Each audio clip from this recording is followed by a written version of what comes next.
বাসার ভেতরে সবাই যখন স্ব কাজে ব্যস্ত, তখনই আমাদের গল্পের আরেকটি জুটি মুখোমুখি হয়েছে নিজেদের জীবনের সবচেয়ে বড় সিদ্ধান্তটি নিতে।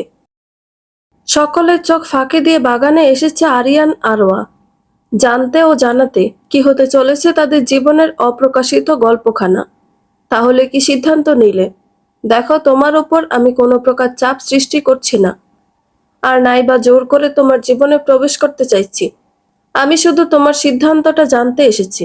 তোমার সব ধরনের সিদ্ধান্ত আমি বিনা বাক্য ব্যয়ে মেনে নেব।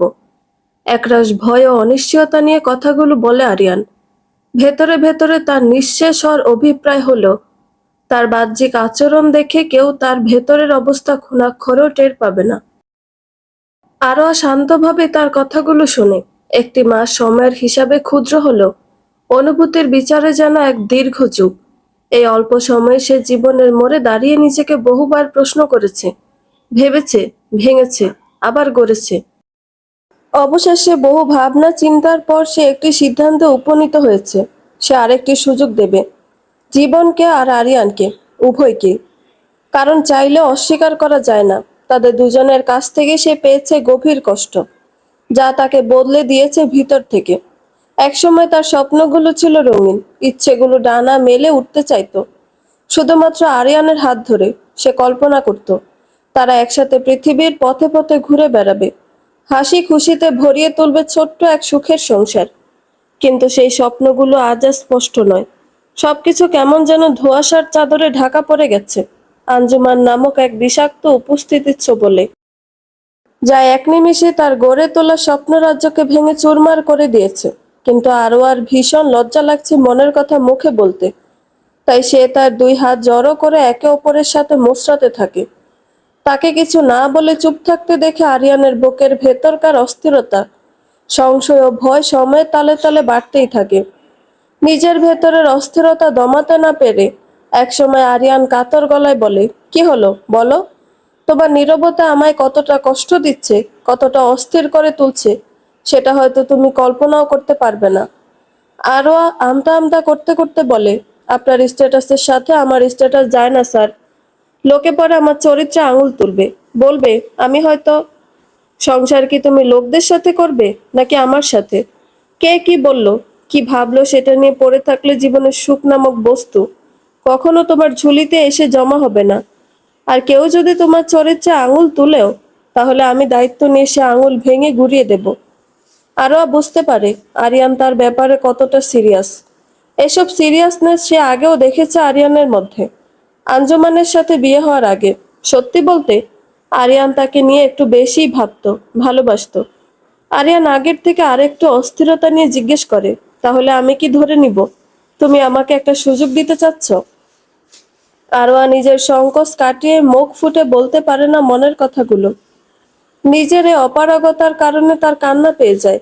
বাগানের দিকে আসতে এমন একটা লাইট না জ্বালানোর কারণে আরিয়ান দেখতে পায় না আরোয়ার চোখ থেকে ঝরা সংকোচের অশ্রুগুলোকে। নাক টানার আওয়াজে আরিয়ান বুঝতে পারে আরোয়া কাঁদছে। সে বিচলিত হয়ে বলল, কাঁদছো কেন? কেঁদো না প্লিজ। আমি তো তোমায় কোনো জোর করছি না। আচ্ছা, তোমার উত্তর কি তাহলে ভিন্ন কিছু? তাহলে বিনা দ্বিধায় বলে দাও। বিশ্বাস করো, আমি প্রস্তুত তোমার সকল ধরনের উত্তর শোনার জন্য। আরও আর এই পর্যায়ে নিজের প্রতি রাগ হয়। লোকটা কতক্ষণ ধরে অপেক্ষা করছে তার উত্তর শোনার জন্য। মুহূর্তে মুহূর্তে কেমন অস্থির হয়ে উঠছে, অথচ সে ঢঙের দ্বিধা কাটিয়ে নিজের উত্তরখানা জানাতে পারছে না। এখন আবার ফ্যাস ফ্যাস করে কাঁদছে। উফ, অসহ্যকর। অবশেষে আরোয়া নিজের সকল জড়তা, দ্বিধা, সংকোচ কাটিয়ে বলে ওঠে, আপনি ভাইয়া আর আম্মুর সাথে আমাদের বিষয়ে কথা বলুন। তারা যা সিদ্ধান্ত নিবে তাই আমি মেনে নিব। আরিয়ান চমকে ওঠে আরোয়ার কথা শুনে। সরাসরি মা আর ভাইয়ার সাথে কথা বলতে বলছে আরোয়া তাকে। তার মানে আরোয়া পজিটিভ ইঙ্গিত দিচ্ছে তাদের রিলেশনটা নিয়ে। তবে এখানেও একটা কিন্তু থেকেই যায়। যদি আরোয়ার ভাই ও মা তাকে অ্যাকসেপ্ট না করে নিজেদের মেয়ের স্বামী হিসেবে, তাহলে আরোয়া কি করবে? আরোয়া তো বললই সে তার মা ভাইয়ের সব ডিসিশন মেনে নিবে। তাহলে তারা যদি আরিয়ানকে মেনে না নেয়, তাহলে কি আরও তাকে রিজেক্ট করবে? প্রশ্নটা কিন্তু থেকেই যায় আরিয়ানের মনে। সে তার মনের মধ্যে প্রশ্নটা চেপে না রেখে আরোয়াকে জিজ্ঞেসই করে বসে, আচ্ছা, ধরো আমি কথা বললাম তোমার ভাইয়া আর মায়ের সাথে। সব জানার পরও বাই এনি চান্স তারা আমাকে না মানে, আর না মানাটাই তো স্বাভাবিক। তারা আবেগ দিয়ে না ভেবে বিবেক দিয়ে ভাবলে দেখা যাবে তুমি ঠকে যাচ্ছ আমার দ্বারা।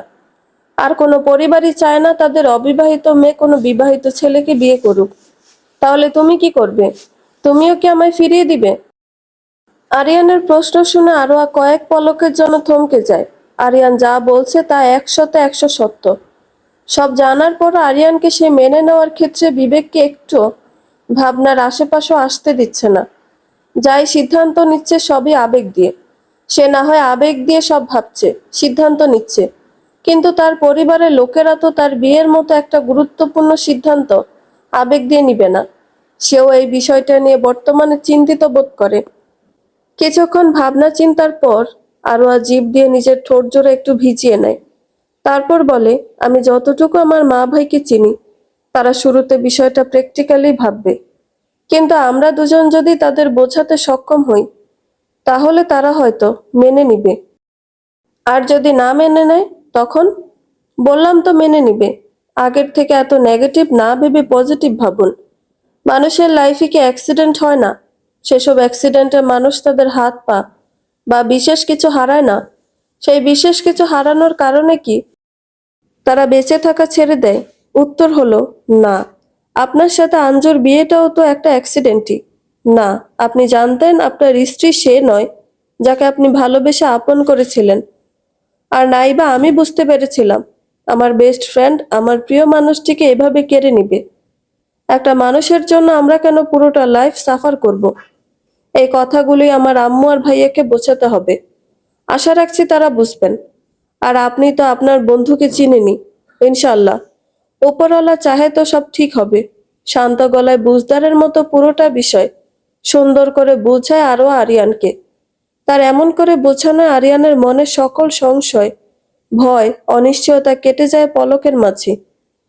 কিন্তু যাই করার আপনার আর আঞ্জুর ডিভোর্সের পর করতে হবে।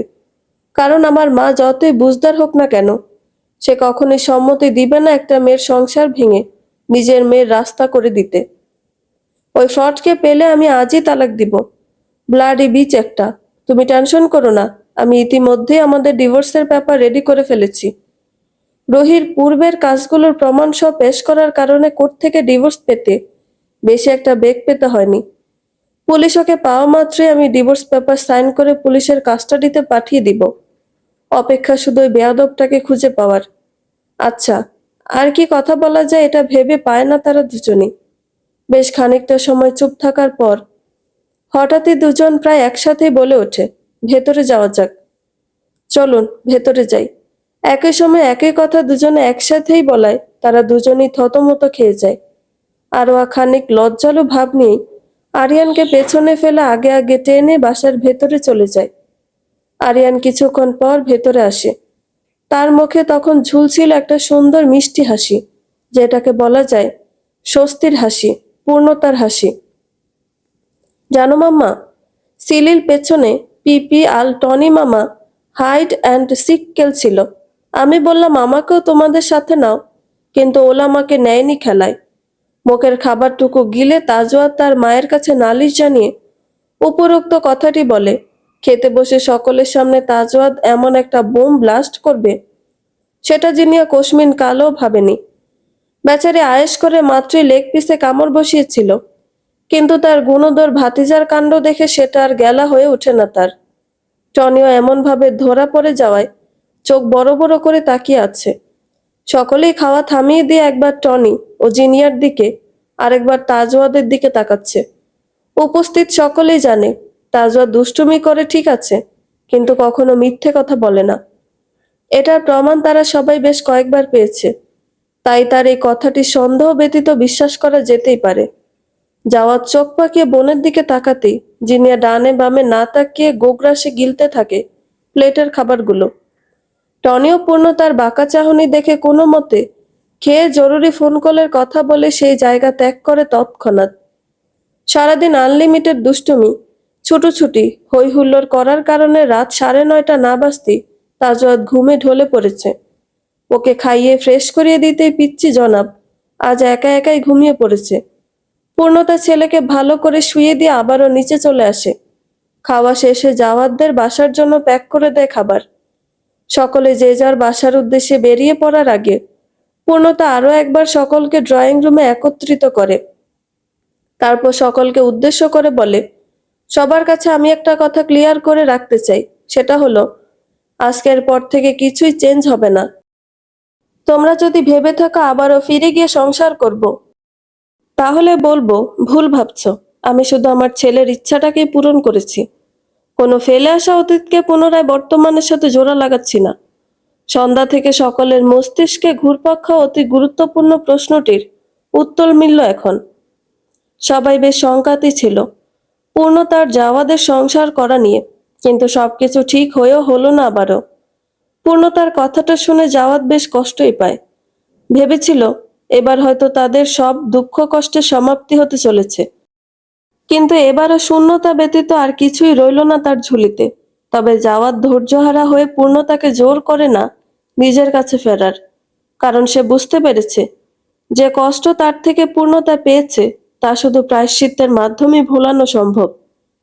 কিন্তু ভাবিপো, তাজাওয়াত যদি আর 5টা বাচ্চার মতো তার বাবা মা দুজনের সাথেই থাকতে চায়, তখন কি হবে?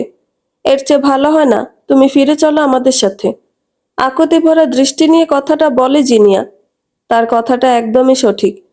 তাজত 5 বছরের ছোট একটা বাচ্চা। সে তো চাইতেই পারে আর 5টা নর্মাল পরিবারের মতোই সেও বাবা মাকে নিয়ে একসাথে থাকবে। পূর্ণতা জিনিয়ার কথার প্রত্যুত্তরে মলিন একটা হাসি হেসে বলল, তুমি চিন্তা করো না, আমি আমার ছেলেকে ঠিক বুঝিয়ে নিব। ওকে বুঝাবো ওর বাবা মার সম্পর্কটা আর 5টা কাপলের মতো না। তাই সে চাইলেও বাকিদের মতো একই সময় বাবা মা উভয়কেই পাবে না। পূর্ণতার কথার পৃষ্ঠে আর কেউ কিছু বলে না। জিনিয়া যদিও নিজের যুক্তি উপস্থাপন করতে চেয়েছিল, কিন্তু জাওয়াদ তাকে থামিয়ে দেয়। রাত বাড়ছে দেখে তারা বিদায় নিয়ে রওনা হয় নিজেদের বাসার উদ্দেশ্যে। যাওয়ার আগে সকলের অগোচরে জাওয়াদ পূর্ণতাকে বলে যায়, আমাদের ভুলগুলো কেন ফুল হয়ে ঝরে যায় না। ফুলের বোঝা বইতে বইতে পথে ক্লান্ত আজ। মাঝে কেটে গিয়েছে বেশ কয়েকটা দিন। ইদানিং সবকিছু একটু বেশি স্বাভাবিক নিয়মে চলছে। ঐতিহ্যে সামার ফেস্টিভ্যাল চলছে বলে জাওয়াত নিজের কাজে ব্যস্ত ভীষণ, তবু দিনের একটা সময় বরাদ্দ রাখে ছেলের জন্য। গত কয়েকদিনে তাজওয়াত বাবার আরো বড় ন্যাওটা হয়ে গিয়েছে। ইদানিং সে প্রায়ই বায়না ধরে বাবার সাথে থাকার বা বাবাকে তাদের সাথে নিয়ে আসার, কিন্তু পূর্ণতা প্রতিবারই তাকে বোঝায় এটা পসিবল না। তাজওয়াত তখন তো বোঝে ঠিকই, কিন্তু 2-1 দিন পর পর আবারও যা তাই হয়ে যায়। আজ বহুদিন পর পূর্ণতা সাইট ভিজিটিং এ এসেছে। বসুন্ধরা সাইট ভিজিট করতে গিয়ে সেখানে গিয়ে জাওয়াতকেও পেয়ে যায় সে। জাওয়াত অবশ্য টনির কাছ থেকে জানতে পেরে তবেই সে এখানে এসেছে, না হলে তার তো কোনো প্রয়োজন পড়ে না সাইটে যাওয়ার। এসব ভিজিটিং মনিটরিং সব মাহবুবই দেখে। জাওয়াত পূর্ণতাকে দেখে এমন একটা ভান করে যেন তাদের সাক্ষাৎটা নিতান্তই কাকতালীয়। রানিং ক্লায়েন্ট বলে পূর্ণতাও তাকে মুখের ওপর ইগনোর করতে পারে না। তারা পুরোটা সাইট একসাথেই পরিদর্শন করতে থাকে। বসুন্ধরার এই শোরুমটার এখনো ছাদ ঢালাই বাকি। হঠাৎই জাওয়াত দেখতে পায় পূর্ণতার বুকের বাম পাশে কালো কোটের উপরে কেমন একটা লাল বিন্দু। বিন্দুটা একবার পূর্ণতার কপালে দেখা যাচ্ছে, তো আরেকবার বুকে। বলতে গেলে মুখ ও বুকের কাছে লাল বিন্দুটা ঘোরাফেরা করছে। জাওয়াত শুরুতে এই বিন্দুর ব্যাপারটা বুঝতে পারে না, কিন্তু যখন সে খেয়াল করে পূর্ণতা তার হাঁটা থামিয়ে দাঁড়িয়ে পড়ে, বিন্দুটা একদম তার বুকের বাম পাশে স্থির হয়ে থাকে। হঠাৎই জাওয়াদের মস্তিষ্কে একটা বিষয় এসে ধাক্কা খায়। সে দ্রুত পূর্ণতাকে সেখান থেকে নিয়ে চলে আসতে চায়।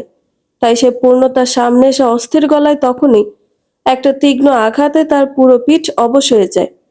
ব্যথার তীব্রতায় জাওয়াত তার পায়ের ভারসাম্য হারিয়ে কিছুটা পূর্ণতার ওপর ঝুঁকে পড়লে পূর্ণতা তাড়াতাড়ি করে কোনো মতে তাকে 2 হাত দিয়ে আগলে নেয়। পূর্ণতা নিজেকে সামলে নিয়ে খানিক কর্কশ গলায় বলল, কি সমস্যা কি? দেখে চলতে পারেন না? না ধরলে তো পড়ে যেতেন। জাওয়াদ একবার লম্বা করে শ্বাস টেনে নিয়ে বলল, গাড়িতে চলো, তোমার এখানে থাকা সেফ না। সেফ না মানে? কি হয়েছে যার কারণে পূর্ণতার এখানে থাকা সেফ না? পূর্ণতা জাওয়াতকে ঠেলে নিজের ওপর থেকে সরাতে সরাতে বলে, সরুন তো, কাজের জায়গায় এসে এসব বাজাইরা ঢং করলে একদম খবর করে ছাড়বো। সবাই আমাদের দিকে তাকিয়ে আছে, কিভাবে দেখুন। সরুন। জাওয়াত বহু কষ্টে নিজের পায়ে দাঁড়ায়, কিন্তু তখনও তার পা টলমল করছে। সে পূর্ণতার ডান হাত শক্ত করে চেপে ধরে সেখান থেকে চলে আসার জন্য পা বাড়াবে, ঠিক তখনই আরেকবার বিকট আওয়াজ হয় পাশের একটা দেওয়ালের সাথে হেলান দিয়ে রাখা টাইলসগুলোয়। পূর্ণতা খানিক ভয় পেয়ে জাওয়াদের সাথে সেটে গেলে জাওয়াদ তাকে এক হাত দিয়ে নিজের বুকের সাথে চেপে ধরে বলে, আমি বেশি একটা ভুল না হলে তোমার ওপর কেউ অ্যাটাক করেছে। বেশি কথা না বলে গাড়িতে চলো দ্রুত। কথাটা শেষ করে জাওয়াদ বড় বড় পা ফেলে পূর্ণতাকে নিজের সাথে চেপে ধরে অর্ধনির্মিত শোরুমটা থেকে বের হয়ে আসে। জাওয়াদ পূর্ণতাকে নিজের সাথে নিজের গাড়িতে বসায়।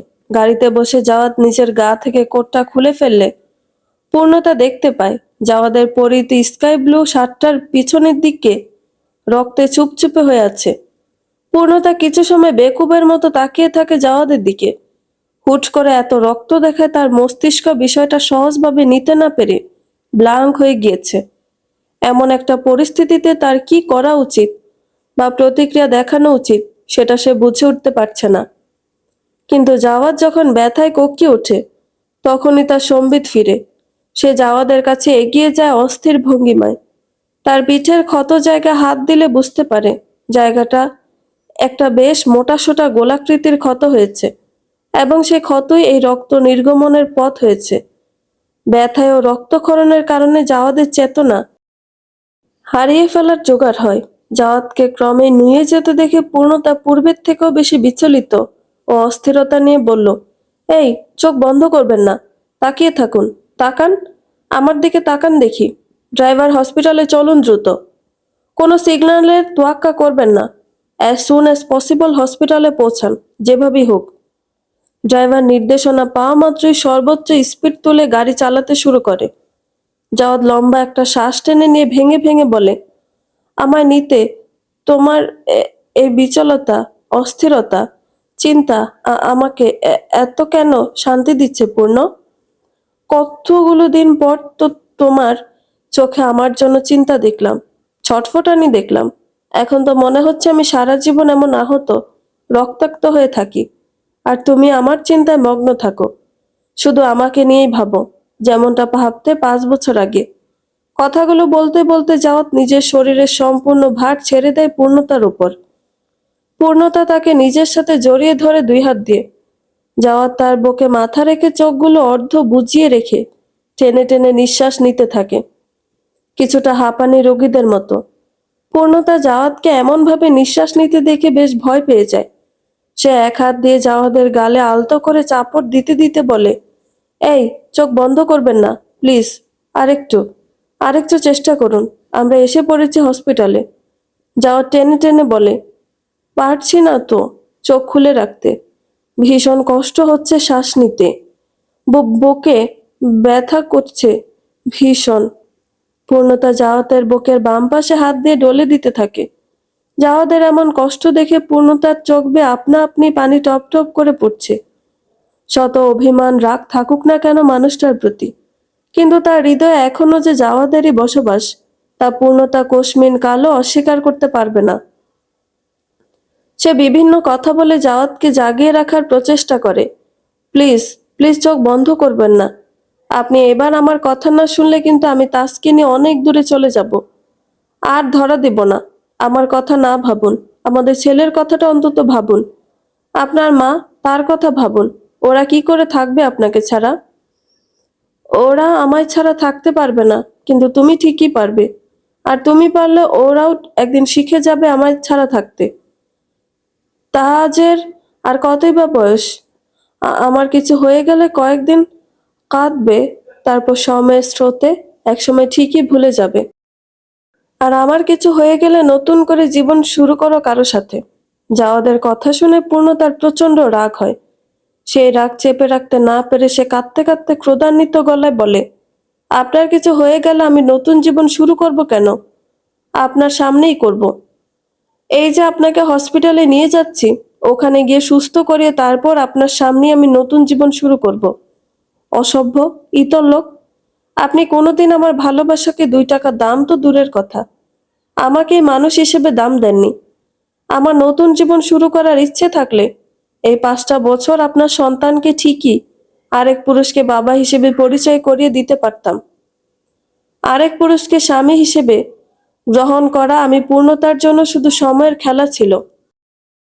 সেখানে চাইলেও আপনি হস্তক্ষেপ করতে পারতেন না, কিন্তু আমি করিনি। কেন করিনি সেটা আপনি কখনোই বুঝতে পারবেন না, কখনোই না। আপনি শুধু বুঝেন কি করে আমাকে কষ্ট দেওয়া যায় কথার মাধ্যমে। কিন্তু আজ আমি আপনাকে একটা কথা বলে রাখছি, আমি আবারও বিয়ে করব, আপনার আমার উভয়ের পরিবারকে সাক্ষী রেখে। আপনি শুধু হা হয়ে দেখে যাবেন। আপনি কিছু বোঝে ওঠার আগে আমি অন্য কারো হয়ে যাব। পূর্ণতার কথা শুনে জাওয়াদ এত ব্যথার মাঝেও ঠোঁট এলিয়ে হেসে ওঠে। নিজের মাথাটা আরেকটু ভালো করে ঠেসে দিয়ে ভাঙা গলায় বলে, তোমাকে অন্য কারো হতে দেখার চেয়ে আমি মৃত্যুকে আলিঙ্গন করা বেশি পছন্দ করব। পূর্ণতা দাঁত কিরমিরিয়ে বলল, আমার বকে আছেন, তাও সংকটাপন্ন অবস্থায়। গলাটা একটু জোরে টিপে দিলেই আপনার ভবলীলা সাঙ্গ হয়ে যাবে। আজ এরা কথা না বলে কাজের কথা বলুন। মেজাজ এর চেয়ে বেশি খারাপ করলে ধাক্কা দিয়ে গাড়ি থেকে বের করে দিব। জাওয়াদের ক্রমে নিঃশ্বাস ধীরে ধীরে ফেলছে। চোখ জোড়া বহু কষ্টে খুলে রেখেছে, যা পূর্ণতা অনুধাবন করতে পারছে। তাই তাই কঠিন সময় এসব অপ্রয়োজনীয় কথা বলে জাওয়াতকে জাগিয়ে রাখছে। এই সময়ে কি কাজের কথা বলবো?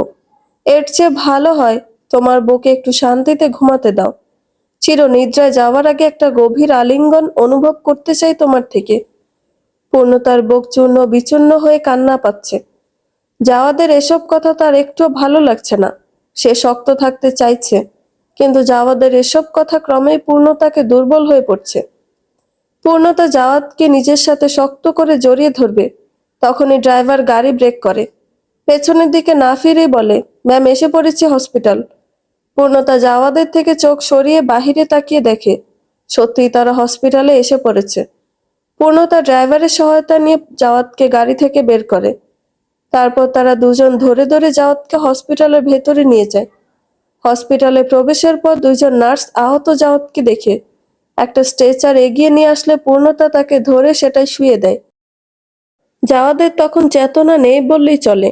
একজন নার্স গিয়ে কর্তব্যরত ডাক্তারকে ডেকে নিয়ে আসলে ডাক্তার জাওয়াদকে প্রাথমিক পরীক্ষা করার পর তার ক্ষত দেখে নার্সদের নির্দেশনা দেয় জাওয়াদকে ওটিতে নিতে। নার্সটা যখন জাওয়াদকে বহনকারী স্ট্রেচারটি নিয়ে চলে যাচ্ছিল, তখন জাওয়াদের হাতের মুঠোয় থাকা পূর্ণতার হাতটিও ধীরে ধীরে আলাদা হয়ে যেতে থাকে। জাওয়াদ অচেতন অবস্থাতেও পূর্ণতার হাতটি শক্ত করে ধরে রেখেছিল। তাদের দুজনের হাত দুটো পুরোপুরি আলাদা হয়ে যাওয়ার ক্ষণে পূর্ণতা জাওয়াদকে উদ্দেশ্য করে কিছুটা উঁচু গলায় বলে, আমার থেকে একটা শক্ত আলিঙ্গন পেতে হলেও আপনাকে ফিরতে হবে জাওয়াদ সাহেব। আমি আর তাজওয়াদ আপনার অপেক্ষায় থাকব। পূর্ণতার কথা জাওয়াদের কর্ণকুহরে প্রবেশ করলো কি? পূর্ণতার এমন একটি প্রতিশ্রুতির সত্যতা পরখ করতে কি জাওয়াদ ফিরে আসবে, নাকি সত্যি সত্যি ফাঁকি দিবে পূর্ণতাকে? জাওয়াদকে নিয়ে যেতেই ডাক্তার পূর্ণতাকে বলে, দেখুন এটা একটা অ্যাটেম্প টু মার্ডার কেস, পুলিশি ব্যাপার স্যাপার। এক্ষেত্রে আগে পুলিশকে জানিয়ে রিপোর্ট করতে হবে আপনাকে, তারপর চিকিৎসা শুরু করতে পারবো আমরা। ডাক্তারের কথা শুনে পূর্ণতা যেন ক্রোধে উন্মাদ হয়ে যায়। মানে কি ভাই? এখন সে পুলিশকে রিপোর্ট করতে করতে যদি জাওয়াদের কিছু হয়ে যায়, তাহলে দায়ভার কে নিবে? নিবে ডাক্তারের দায়ভার। আপনারা ট্রিটমেন্ট শুরু করুন, আমি রিপোর্ট দাখিল করে আসছি। একটা রিপোর্টের জন্য আপনারা এমন একটা সিরিয়াস পেশেন্টকে এভাবে চিকিৎসা না দিয়ে ফেলে রাখতে পারেন না। ওনার যদি ভালো মন্দ কিছু একটা হয়ে যায়, তাহলে দায়ভার আপনারা নেবেন। শেষের কথার টোনে ডাক্তারটি বুঝতে পারে পূর্ণতা ঠিক কতটা রেগে আছে, কিন্তু নিয়মের কাছে তার হাত পাও বাঁধা। সে পূর্ণতাকে বুঝ দেওয়ার ভঙ্গিমায় বলল, দেখুন আপনার টেনশন আমরা বুঝতে পারছি, কিন্তু নিয়মের কাছে আমরাও অসহায়। পূর্ণতা এবার করিডোর কাঁপিয়ে চিৎকার করে বলে, go to hell with your fucking rules. Let me clear one thing, ডাক্তার, আমার হাজবেন্ডের যদি কিছু হয় না, তাহলে আমি আনাবি আহমেদ পূর্ণতা এই হসপিটালের নাম নিশানা ধুলোয় মিশিয়ে নিশ্চিহ্ন তো করবই। সেই সাথে আপনি কি করে ডাক্তারি করেন সেটাও আমি দেখব। নিয়ম বানানো হয় মানুষের সুবিধার জন্য, তার জীবন নেওয়ার জন্য নিয়ম বানানো হয় না। একজন পেশেন্ট মুমূর্ষু অবস্থায় কাতরাচ্ছে, আর আপনারা আমায় নিয়ম শেখাচ্ছেন? আপনাদের মধ্যে আদৌ মানবিকতা বেঁচে রয়েছে? পূর্ণতার নাম শুনে ডাক্তার কিছুটা ভয় পেয়ে যায়। এক সময়কার ঢাকার খ্যাতিমান বিজনেসম্যানের একমাত্র মেয়ে ও ইয়াং বিজনেস উইম্যান হিসেবে পূর্ণতার কম খ্যাতি ছিল না। পূর্ণতার চিৎকার চেঁচামেচির মধ্যে একজন নার্স ওটি থেকে দৌড়ে বের হয়ে এসে ডাক্তারকে বলে, স্যার, পেশেন্টের অবস্থা ভালো নয়। হার্টবিট কমে যাচ্ছে ধীরে ধীরে, পালস রেটও খুবই কম। আপনি তাড়াতাড়ি চলুন। নার্সের কথা শুনে পূর্ণতার পুরো পৃথিবী দুলে ওঠে। ডাক্তার নার্সটির সাথে চলে যায় তড়িঘড়ি করে ওটিতে। পূর্ণতা শূন্য দৃষ্টি নিয়ে ওটির বন্ধ দরজার দিকে তাকিয়ে থাকে। কি? গুলিটা পূর্ণতার গায়ে না লেগে জাওয়াদের গায়ে লেগেছে? কুত্তা, তোকে এতগুলো টাকা দিলাম কি এই অকাজটা করতে? রায়হানা বেগম চিল্লিয়ে বলার কারণে আঞ্জুমানও তার কথাগুলো শুনতে পেয়ে যান। সে মাত্র তার মায়ের রুমে ঢুকতে যাচ্ছিল, কিন্তু দরজার সামনে এসে দাঁড়ানোর পরপরই ওনার কথাগুলো শুনতে পায়। গত সপ্তাহে তাকে গ্রামে নিয়ে এসেছে আর রায়হানা। জাওয়াদের গায়ে গুলি লেগেছে শুনে আঞ্জুমানের মাথা খারাপ হয়ে যাওয়া জোগাড় হয়। সে হনহনিয়ে তার মায়ের রুমে ঢুকে অস্থির ভঙ্গিমায় বলে, আম্মু, কি বললে তুমি? জাওয়াদ ভাইয়ের গায়ে গুলি লেগেছে? কিন্তু কিভাবে? এখন কেমন আছে সে? বলো আম্মু, চুপ করে থেকো না, বলো। এই অসময়ে মেয়েকে নিজের ঘরে আসতে দেখে রায়হানা যতটা না অবাক হয়, তার চেয়ে বেশি ঘাবড়ে গিয়েছে আঞ্জুমান জাওয়াদের সত্যিটা জেনে ফেলায়।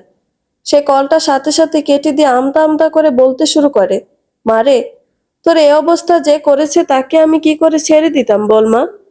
এজন্য আমি গত কয়েকদিন আমার লোকদের লাগিয়ে পূর্ণতার খবর জোগাড় করেছি, যার জন্য আমার ফুলের মতো মেয়ের সুন্দর মুখখানা নষ্ট হয়ে গিয়েছে।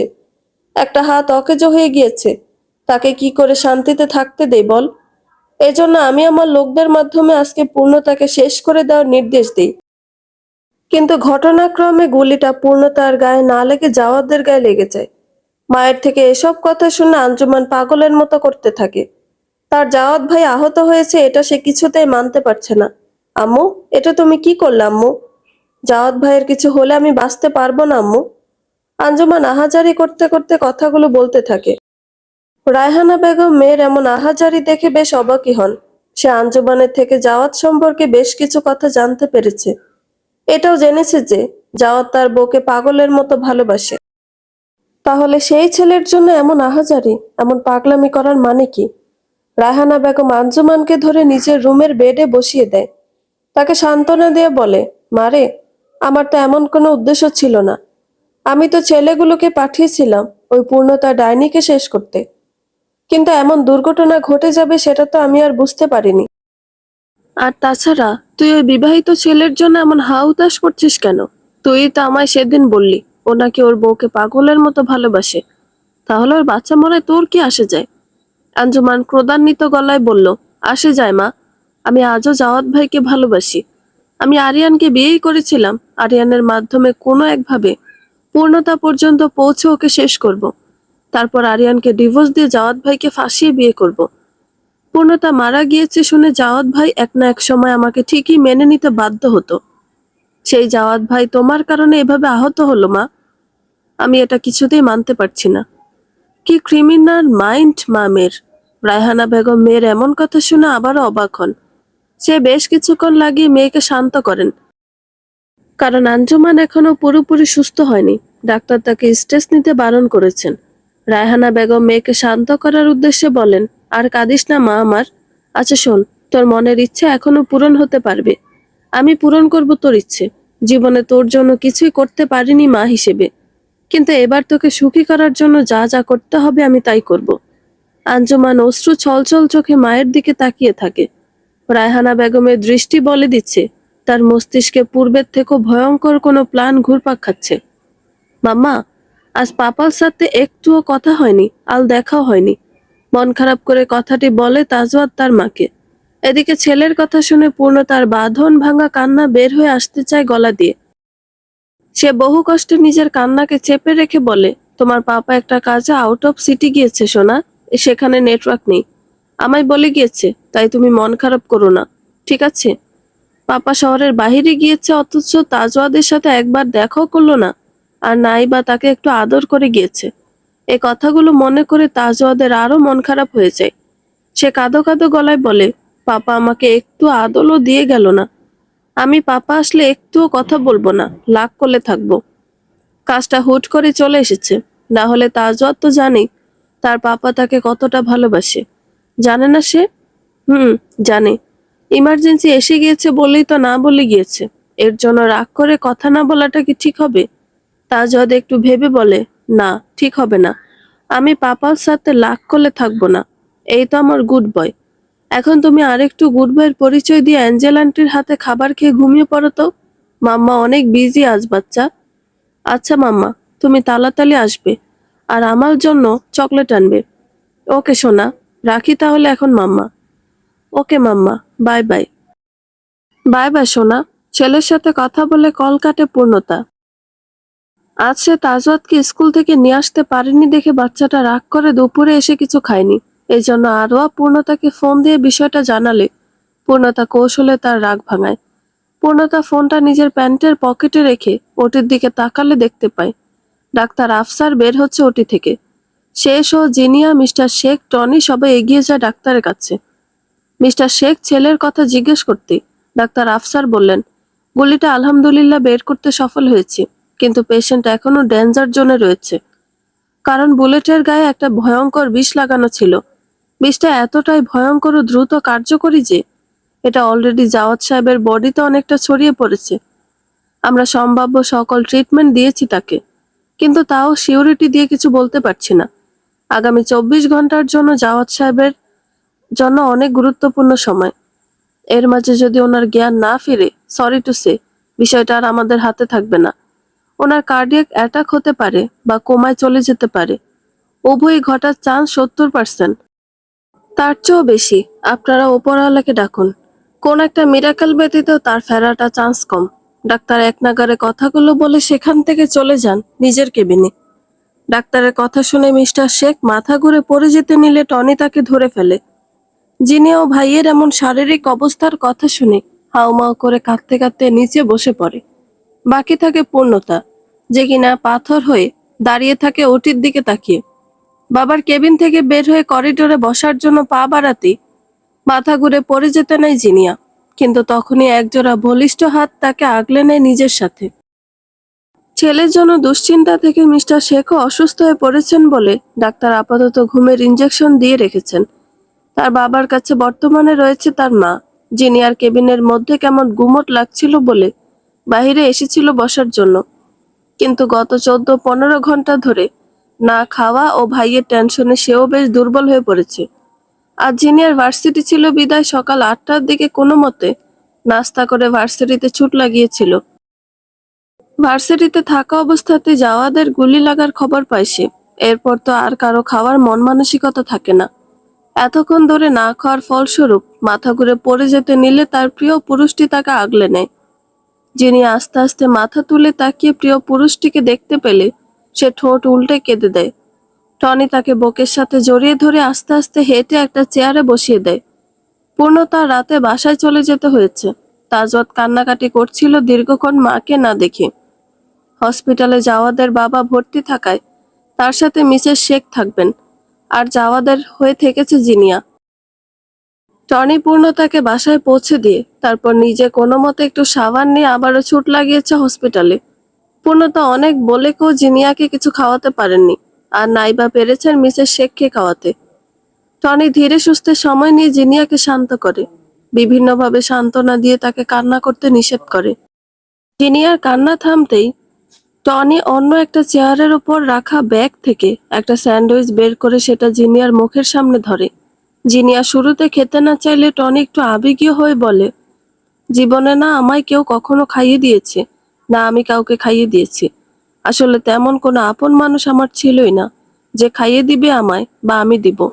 আজ প্রথমবার কাউকে খাইয়ে দিচ্ছি। প্লিজ আমার জন্য হলেও একটু খাও। যতদিন না জাওয়াদ ভাইয়া সুস্থ হচ্ছে ততদিন তোমাকেই তো দেখতে হবে আঙ্কেল আন্টিকে। প্লিজ একটু খাও সোনা। টনির থেকে এহেন কথা শুনে জিনি আর মানা করতে পারে না। সে চুপচাপ খাবারটা খেতে থাকে। অর্ধেকটা স্যান্ডউইচ খাওয়ার পর হঠাৎই জিনিয়া টনিকে প্রশ্ন করে ওঠে, আপনি খেয়েছেন কিছু?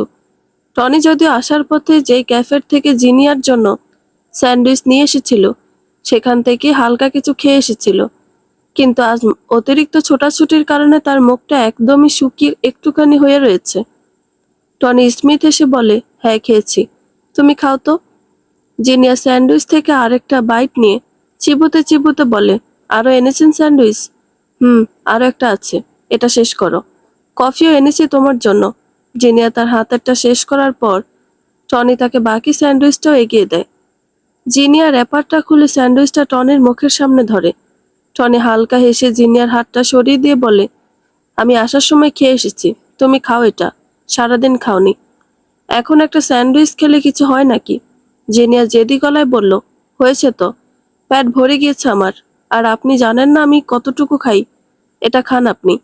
দেখুন, আপনি যেমন আজ প্রথম খাইয়ে দিলেন কাউকে, ধরতে গেলে আমিও প্রথমেই খাওয়াচ্ছি কাউকে। প্লিজ নিন না জুনায়েদ। জিনিয়া টনিকে জুনায়েদ বলে ডাকে। টনি নামটা নাকি তার পছন্দ নয়, মেয়ে মেয়ে লাগে তার কাছে। টনি খেতে চায় না, কিন্তু জিনিয়া জোর করে তাকে খাইয়ে ছাড়ে। 11 বছর বয়সে মা হারানোর পর আজ এত বছরের পর কেউ তাকে খাইয়ে দিচ্ছে। মাঝে কেটে যাওয়া বছরগুলো আপনজনহীন, নিঃসঙ্গ একাকী কাটিয়েছে সে। বিদেশে যাওয়ার পর তার বাবা সপ্তাহ বা মাসান্তরে এক একবার ফোন দিল 5 বছর আগে তার চরিত্রহীন ফুফাতো বোনকে বিয়ে না করার কারণে। সেই বাবাও তার খোঁজ নেওয়া বন্ধ করে দিয়েছে। একই শহরে থাকে, অথচ কানাডা থেকে সে এসেছে শোনার পরও আজ কতগুলো মাসে একবারও তার বাবা ফোন দিয়ে বাড়ি ফিরতে বলেনি। ভাষা ভাষা খবরের মাধ্যমে টনি জানতে পেরেছে তার বাবার বিজনেসে নাকি ধস নেমেছে। ওপরওয়ালা হয়তো সাথে সাথে মজলুমকে সহায়তা করেন না, কিন্তু যখন সহায়তা বা ন্যায্য বিচার করেন, তখন মজলুম ব্যক্তি সেই বিচারে এত খুশি হয়ে যায় যে পূর্বের সকল দুঃখ কষ্ট ভুলে গিয়ে স্বস্তির নিঃশ্বাস ফেলে। টনি পুরোটা স্যান্ডউইচ জিনিয়ার হাতেই খায়। তারপর দুজনে চেয়ারে বসে কফি খেতে খেতে কিছুক্ষণ কথাবার্তা বলে। রাত 11:30টার দিকে টনি বাসার উদ্দেশ্যে রওনা হয়। জিনিয়া তার বাবার কেবিনে ঢুকে গিয়ে কেবিনের ছোট্ট সোফায় গুটিয়ে শুয়ে পড়ে। আজ সারাদিন পাপার কথা বলতে না পারার কারণে তাজওয়াদের মনটা অত্যধিক খারাপ। সেই মন খারাপের রেশ টেনে আজ তার ঘুমও আসছে না। সাধারণত তার মন খারাপ হলে পূর্ণতা সেটা নিমিষেই টের পেয়ে যায় এবং পরবর্তীতে তাজওয়াদের মন ভালো করার জন্য নানান পন্থা অবলম্বন করে তাকে হাসায়। কিন্তু আজ পূর্ণতা চুপচাপ হয়ে রয়েছে। তাজওয়াদ মায়ের মুখ দেখে বুঝে গিয়েছে তার মতো আজ তার মাম্মারও মন খারাপ। পূর্ণতা প্রতিদিনের মতো তাজওয়াদকে বকে নিয়ে ঘুম পাড়ানোর চেষ্টা করে।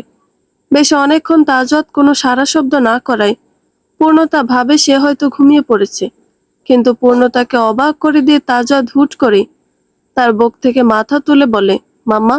এত রাত হয়ে যাওয়ার পরও তাজওয়াদকে ঘুমাতে না দেখে পূর্ণতা অবাক হয়ে জিজ্ঞেস করে, তাজ, তুমি এখনো ঘুমাওনি? ঘুম আসছে না মাম্মা।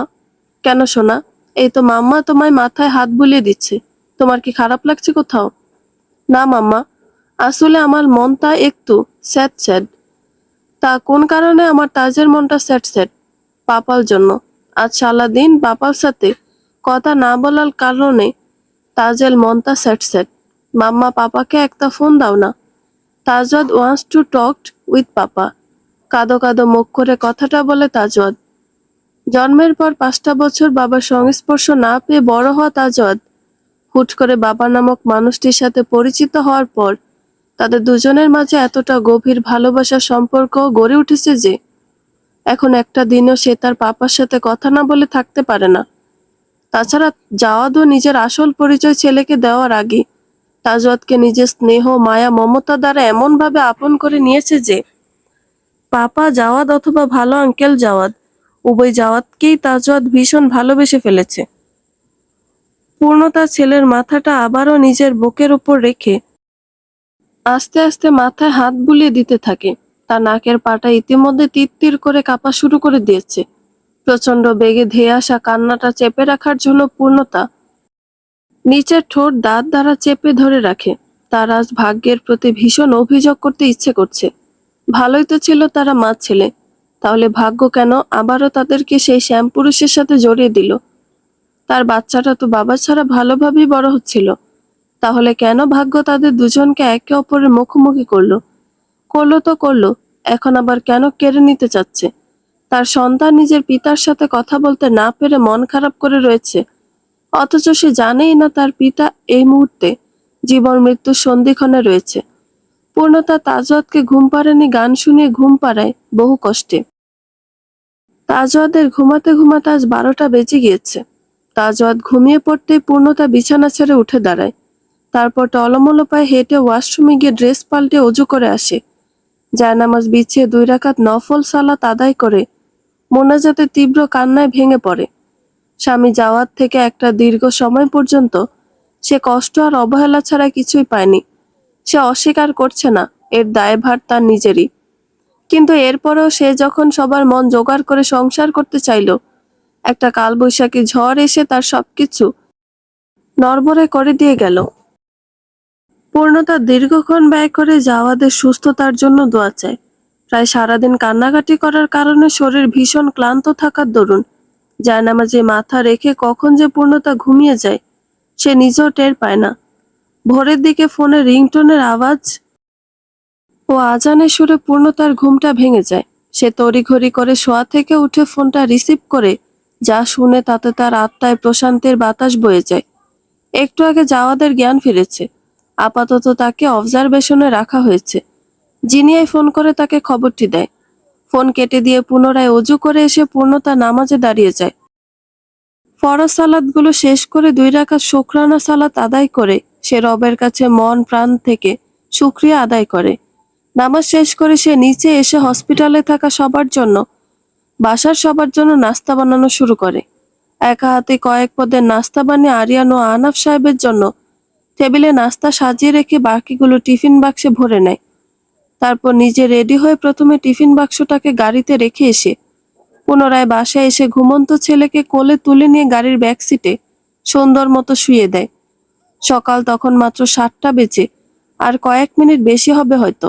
শনিবার হয়, স্কুল কলেজ ভার্সিটি আজও বন্ধ। চাকরিজীবী মানুষেরাও এখনো তাদের গন্তব্যের উদ্দেশ্যে রওনা হয়নি। সকালে স্নিগ্ধ পরিবেশ উপভোগ করতে করতে পূর্ণতা সিদ্ধান্ত নেয় আজ সে একাই ড্রাইভিং করে হসপিটালে যাবে। টনি আসে 8:30টায়। আজ আর টনির জন্য অপেক্ষা না করে পূর্ণতা একা একাই গাড়ি চালিয়ে রওনা হয় হসপিটালের উদ্দেশ্যে। এলাকার রাস্তা পেছনে ফেলে তার গাড়ি যখন মেইন রাস্তায় উঠে তখন সে মনোযোগ দিয়ে গাড়ি চালাতে শুরু করে। হঠাৎই সে মিরর ভিউ গ্লাসে খেয়াল করলে দেখতে পায় তার গাড়ির পেছনে বড়সড় একটা ট্রাক। পূর্ণতা ট্রাকটিকে আগে বেরিয়ে যাওয়ার জন্য নিজের গাড়িটাকে একটু চাপিয়ে নেয়। তবে অবাক করার বিষয় হলো ট্রাকটি তার গাড়ি ওভারটেক তো করেই না, বরং তার গাড়ির একপাশে সজোরে ধাক্কা দেয়। গাড়িতে এত জোরে ধাক্কা লাগার কারণে তাজওয়াদের ঘুম ভেঙে যায়।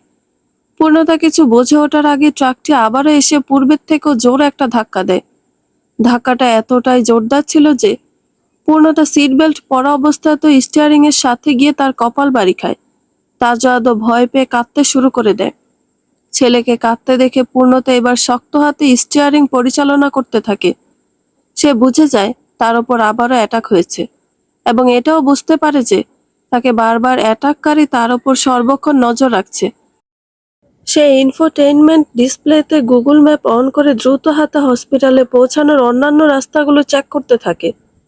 বাজ পাখির মতো তীক্ষ্ণ দৃষ্টি নিয়ে কয়েক সেকেন্ডের মাঝে সে এমন একটা সরু রাস্তা ম্যাপে দেখতে পায় যেখান দিয়ে তার গাড়ি ঢুকলেও ট্রাকটি ঢুকতে পারবে না। পূর্ণতার কাল বিলম্ব না করে ইউটার্ন নিয়ে অপোজিট পাশের রাস্তায় চলে যায়। ট্রাকটি নিজের ডাইরেকশন ঘোরাতে ঘোরাতে পূর্ণতা গাড়ির স্পিড হাইয়ে তুলে ম্যাপে দেখানো গলিতে ঢুকে পড়ে এবং এবারের মতো সে বড় ধরনের ক্ষতি থেকে পরিত্রাণ পায়। একটা গলির ভেতরে গাড়ি থামিয়ে পূর্ণতা ছেলেকে অভয় বাণী দিয়ে শান্ত করায়। তারপর আবারও রওনা হয় নিজের গন্তব্যের উদ্দেশ্যে। হসপিটালে আসতে আসতে তাজওয়াদ আবারও ঘুমিয়ে পড়লে পূর্ণতা জিনিয়াকে ফোন দিয়ে নিচে আসতে বলে। জিনিয়া আসার পর সে তাজওয়াদকে তার কোলে দিয়ে গাড়ি পার্ক করে আসে। জাওয়াদকে রাখা কেবিনের সামনে আসলে জিনিয়া জানায় জাওয়াদের ভোরে জ্ঞান ফেরার পর সে বারবার পূর্ণতাকে দেখার জন্য অস্থির হয়ে উঠছিল বলে ডাক্তাররা তাকে ঘুমের ওষুধ দিয়ে ঘুম পাড়িয়ে রেখেছে। 9টার দিকে জাওয়াদের ঘুম ভাঙলে তখন একে একে সবাই দেখা করতে পারবে। ম্যাম, তাজওয়াদ তো স্কুলে নেই। বাসা থেকে নাকি ড্রাইভার এসে তাকে স্কুল ছুটির আগে নিয়ে গিয়েছে আপনার অসুস্থতার কথা বলে। তাজওয়াদকে স্কুল থেকে আনতে গিয়ে ক্লাস টিচারের থেকে এমন কিছু কথা শুনে টনি তাৎক্ষণিকভাবে পূর্ণতাকে জানায়। পূর্ণতা টনির কথা শুনে হতভম্ব হতেও ভুলে যায়। ছেলের চিন্তায় পাগল হয়ে পূর্ণতা চেঁচিয়ে বলল, কি বলছো তুমি এসব? ড্রাইভারকে কখন আমি পাঠিয়েছি তাজওয়াদকে আনতে?